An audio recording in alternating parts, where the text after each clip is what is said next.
அரசுடைய மலக்கும் அழுத தருணம் இருக்கின்றது. அல்லாஹ் தஆலா 1,24,000 நபிமார்களுடைய வாழ்க்கையில் அழுகையும் சிரிப்பும் கலந்த வாழ்க்கையை தான் அல்லாஹ் தஆலா அமைத்து கொடுத்துருந்தான். அந்த வகையில் அதிக அழுந்தது யாருன்னா நம்ம நபி ஸல்லல்லாஹு அலைஹி வஸல்லம் அவங்க.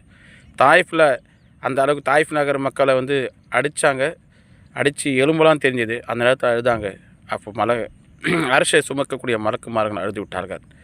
2வது உஹது போரில், 3வது பத்ர் போரில், 4வது தன்னுடைய பிள்ளைகள் 6 குழந்தைகள் சின்ன வயசில் இறந்துட்டாங்க.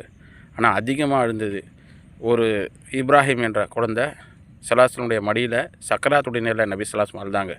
ஆனால் அப்போது கேட்டாங்க சஹாபாக்கள், நீங்கள் அழுகக்கூடாதுன்றீங்களே யாரை சொல்லலாம். ஆனால் ஸல்லல்லாஹு சொன்னாங்க, கண்ணில் வரக்கூடிய தண்ணியில் அழுதா அதை ரஹமத்து, ஒப்பாரி வச்சு எழுதக்கூடாது, தன்னை அடித்து கொண்டு அழுகக்கூடாது, அழுவுலையும் சிரிப்பிலையும் அதுவும் மீறக்கூடாது, எல்லாம் மீறக்கூடாது.